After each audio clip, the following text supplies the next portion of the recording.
Good evening बच्चों, मैं आपकी अनीता मैम, आपका अपना YouTube channel maths by Anita ma'am पे स्वागत है। आज अपन एक्सरसाइज कर रहे हैं पहली एक्सरसाइज, ठीक है ना। बच्चों क्लास में आपकी ये एक्सरसाइज आती है 4 नंबर की बोर्ड एग्जाम में। थोड़े से दिन बचे एग्जाम के, जल्दी है। 4 नंबर के 4 में से 2 नंबर में जो क्वेश्चन पूछेगा वो कंफर्म है इनमें से पूछता है। या तो आपको ये क्वेश्चन मिलेगा या फिर आपको ये क्वेश्चन मिलेगा। हो सकता है यहाँ पे संख्याएं चेंज हो जाए और हो सकता है यहाँ पे भी संख्याएं चेंज हो जाए। दोनों क्वेश्चन अच्छे हैं, दोनों करके देखते हैं।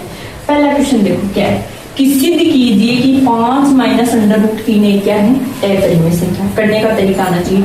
जो अपरिमेय सिद्ध करना है उसको उल्टा मान लो।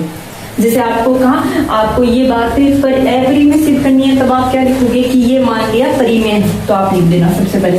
सारे क्वेश्चन ऐसे ही होते हैं। सबसे पहले लिख देना माना 5 माइनस अंडर रूट 3 एक परिमेय संख्या है। यहाँ तक कोई प्रॉब्लम है क्या? परिमेय संख्या। अपरिमेय दे रखा है, आप परिमेय मान लेना कि माना 5 अंडर रूट 3 परिमेय। यहाँ पे कोई भी संख्या आ जाए, जैसे आपको ये दे दे 2 प्लस 7/4 अंडर रूट 3, कोई भी XYZ कोई भी संख्या हो, आप उसी संख्या को लिख देना कि माना ये संख्या एक क्या है, परिमेय संख्या। परिमेय संख्या की परिभाषा लिख देना। परिमेय संख्या होती है P/Q। और ये परिमेय संख्या है तो आप इसी को P/Q के बराबर लिखोगे, तो आप लिख देना 5 माइनस अंडर रूट 3 इक्वल क्या हो जाएगा, P/Q। साथ में आप लिख देना भाई कि P/Q एक सह गुणांक है, या आप ये लिख सकते हो एक प्राकृत संख्या है आपके पास में ये, ठीक है। या सह गुणांक नहीं, ये आप सही ज्यादा सही रहेगा, ऐसे लिख देना P/Q एक सहअभाज्य संख्या है। कौन सी संख्या है? सहअभाज्य। सहअभाज्य संख्या का मतलब ये होता है बेटा कि इन दोनों में कोई भी एक गुणांक है वो सेम नहीं होता। लेकिन आपको इतना देखने की जरूरत नहीं है क्योंकि मैंने एग्जाम अब आने वाली है, तो आप सीधा से याद रखना माना 5 माइनस अंडर रूट 3 एक परिमेय संख्या। सारे प्रश्नों में यही लैंग्वेज रहेगी। 5 minus under root 3 equal P/Q। P/Q सहअभाज्य संख्या है और Q नॉट इक्वल टू 0, यानी Q की वैल्यू यहाँ 0 नहीं है। अब आप क्या करोगे, जो आपके पास में अभाज्य संख्या होती है ना उसको अकेला रखना और बाकी सारी संख्याओं को क्या कर देना, आगे भेज देना। ये देखो क्या है, प्लस की संख्या। इस प्लस की संख्या का क्या कर दो, पक्षांतरण। पक्षांतरण करोगे, ये प्लस में है तो इधर आएगी, तो किस में आएगी, माइनस में। तो आप क्या लिख दोगे, अंडर रूट 3 माइनस ये बचा 5 का पक्षांतरण हो गया तो P/Q और इधर प्लस है तो क्या आ जाएगा, माइनस का 5। अब अपने को यहाँ माइनस है, इसका भी पक्षांतरण करो, माइनस को इधर भेजोगे तो ये सारे साइन चेंज हो जाएंगे, प्लस वाला माइनस में, माइनस वाला प्लस में। या ऐसे हो सकता है कि माइनस को दोनों तरफ से क्या कर दो, गुण, तो इधर क्या बचेगा, अंडर रूट 3 इक्वल इधर क्या आ जाएगा, माइनस का P/Q और ये क्या हो जाएगा, प्लस का 5। आपने यही तो संख्या परिमेय मानी थी। अब आपके पास में जो संख्या P/Q होगी ना वो आपके पास में क्या होगी, परिमेय संख्या। तो आप लैंग्वेज कैसे लिखोगे, आप लिख देना माइनस P/Q प्लस 5 एक परिमेय संख्या है, क्योंकि P/Q आ रहा है इसमें, तो ये क्या है आपके पास में परिमेय संख्या। ये दोनों इक्वल है, जैसे मैंने कह दिया इधर 5 है, अगर इक्वल का साइन लगा दिया तो इधर भी इक्वल ही है, यानी यहाँ इक्वल आ गया। इसका मतलब जो ये मान है वही मान ये, तो ये अपने पास में परिमेय संख्या है। तो अपन क्या लिखेंगे कि अंडर रूट 3 भी क्या होगी, परिमेय संख्या। तो अपन लिखेंगे अतः अंडर रूट 3 एक परिमेय संख्या होगी। पता चल गया ना क्यों होगी, क्योंकि इक्वल में परिमेय संख्या है। ये आपके पास में क्या होगी, परिमेय संख्या। और फिर आप ये लिख देना, क्योंकि आपको पता है कि अंडर रूट में जो भी अभाज्य संख्या है, जैसे under root 2, under root 3, under root 5, under root 7, ये सारी क्या होती हैं, अपरिमेय संख्या। तो आप लिख देना जबकि अंडर रूट 3 सदैव एक अपरिमेय संख्या होती है। अपरिमेय संख्या होती है। अब आपने क्या कहा पहले कि ये परिमेय ये परिमेय है तो ये इक्वल है, इसका मतलब ये भी क्या है परिमेय। अपन लिख देंगे √3 है वो हमेशा क्या होती है अपरिमेय संख्या, और √3 अगर अपरिमेय संख्या है तो ऊपर जो अपन ने बात कही है वो गलत है, क्योंकि अपन यहाँ क्या कह रहे हैं √3 सदैव अपरिमेय होती है, तो ऊपर वाली बात क्या हो जाएगी गलत। तो अपन क्या लिख देंगे जो उपरोक्त यानी ऊपर जो बात लिखी है उपरोक्त कथन का विरोधाभास है। विरोधाभास का मीनिंग यही है कि भाई अपन ने जो बात कही है ना वो इस पे लागू नहीं हो रही, विरोधाभास है। अतः 5 माइनस √3 एक क्या होगी, एक अपरिमेय संख्या होगी। ये क्वेश्चन है आपके पास में, कोई भी संख्या दे दे, जैसे आपके पास में यहाँ दे दे, फॉर एग्जाम्पल मैंने लिख दिया ऐसे दे दे 5 + 7 √2। अब आप क्या करोगे, इस 5 को पहले आगे भेज दो, माइनस में चला जाएगा, फिर 7 गुना में है ना तो वो किस में आ जाएगा, भाग में आ जाएगा। आपको इधर केवल और केवल √ में जो अभाज्य संख्या ना उसको अकेला रखना है। जो भी क्वेश्चन में दे उसमें √ में जो भी अभाज्य संख्या है उसको अकेला रखना, बाकी सबको P/Q की तरफ उनका पक्षांतरण कर देना। प्लस में है तो माइनस में, गुणा में है तो भाग में है तो गुणा में, और फिर यही लैंग्वेज लिखनी है जिसमें P/Q आ रहा है वो आपके पास में क्या हो जाएगी परिमेय संख्या। ये परिमेय है तो इक्वल का साइन है तो ये भी क्या होगी परिमेय, और जब दोनों परिमेय है तो आप क्या लिख देना, जो √ में संख्या दे रखी है अभाज्य वो क्या है हमेशा क्या होती है अपरिमेय, और वो उपरोक्त कथन का क्या होगी विरोधाभास। ऐसा क्वेश्चन चांस है कि आपके एग्जाम में आ सकता है, कंफर्म है, या तो ये वाला आएगा या वाला। संख्याएं बदलेंगी तो संख्याएं बदलती रहेंगी, लैंग्वेज सेम रहेगी और लैंग्वेज के नंबर मिलेंगे। करने का तो है, लेकिन इसमें इतने से में करोगे क्या, बिना लैंग्वेज तो होगा नहीं, तो ये करना है। ठीक है,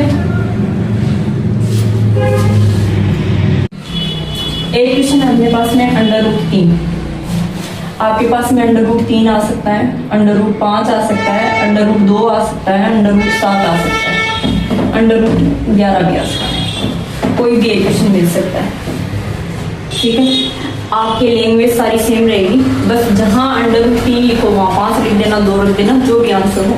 सबसे पहले क्या करना है, √3 क्या है अपरिमेय संख्या, तो आप लिख दो माना √3 एक परिमेय संख्या है।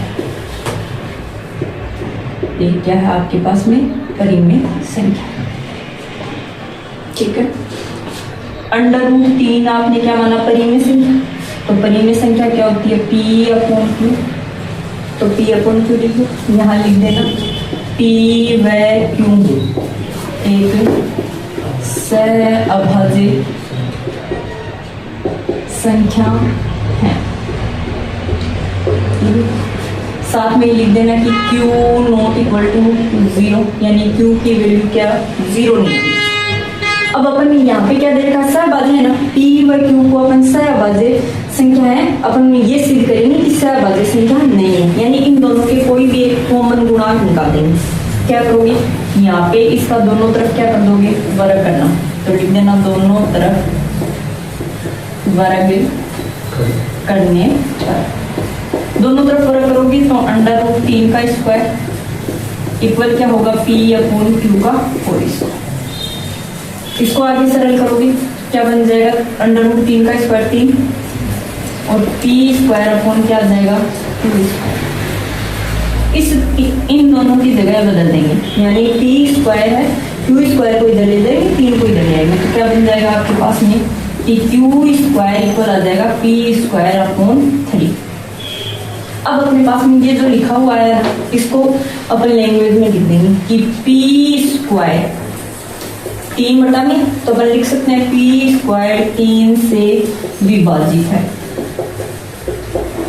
लैंग्वेज में तो ऐसे लिखेंगे हिंदी में विभाजित, और अपने पास एक थ्योरम होती है कि P² जिस भी संख्या से विभाजित होगा P भी उससे विभाजित होगा, तो अपन लिख देंगे अतः P भी 3 से विभाजित होगा, P भी क्या होगा 3 से विभाजित।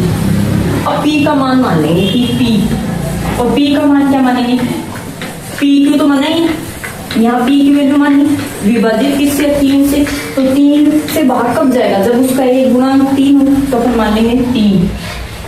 इसके साथ में कुछ मान लो ए बी सी कुछ, मैंने कहा 3 पी की वैल्यू हो गई कि p इक्वल क्या हो गया 3, और इस वैल्यू को p की जगह रखते हैं।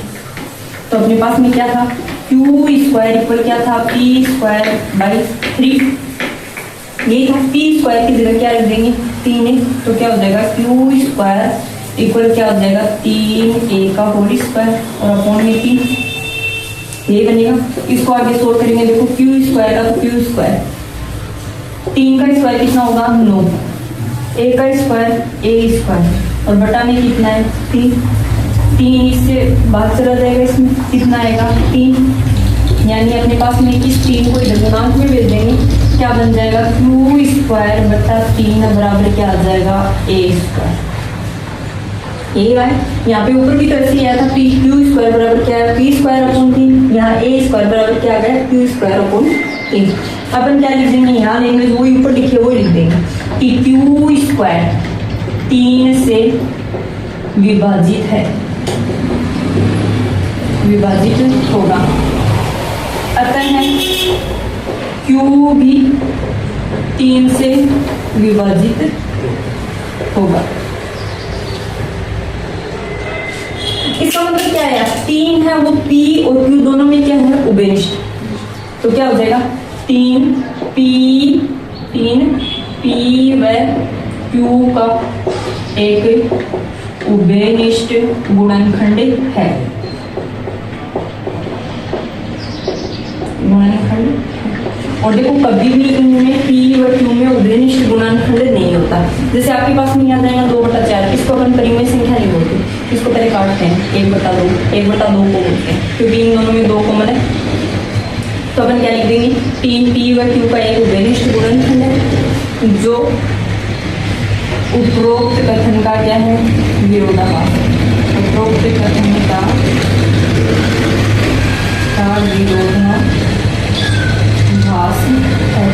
उपरोक्त कथन कौन से का विरोधाभास, अपन ने ऊपर लिखा था ये सहभाज्य, अपन ने यहाँ उभयनिष्ठ गुणनखंड निकाल दी, उभयनिष्ठ गुणनखंड निकाल दिया, इसका मतलब p व q क्या है सहभाज्य संख्या नहीं है, वो सहभाज्य संख्या नहीं है, इसका मतलब वो क्या है परिमेय संख्या नहीं है, ठीक है। तो क्या हो जाएगा कथन का विरोधाभास है, अतः है अपने पास में जो ऊपर संख्या दे रखी है √3, अतः है √3 एक क्या है एक अपरिमेय संख्या है। फिर से देखो √3 में अगर ये कोई भी संख्या आती है तो आपको पता है कि ये अपरिमेय होती है। अब लेकिन यही सिद्ध करनी देनी है, सिद्ध करना दे तो जो भी संख्या आपको दे उसको आप क्या मान लो परिमेय। परिमेय क्या होता है p अपॉन q, उसके इक्वल p अपॉन q रख दो, उसको आप लिख दो ये सब गुणनखंड है, q नॉट इक्वल टू 0, दोनों तरफ स्क्वायर कर देना। एक बार तो आपको p स्क्वायर के अपॉन में 3 लाना है और एक बार q स्क्वायर, यानी इस क्वेश्चन में आपको करना क्या है p व q दोनों का एक उभयनिष्ठ दिखाना है, और जैसे ही दोनों का एक उभयनिष्ठ आएगा तो आपके पास में क्या हो जाएगा, ये क्या हो जाएगा अपरिमेय संख्या सिद्ध हो जाएगी, ठीक है ना।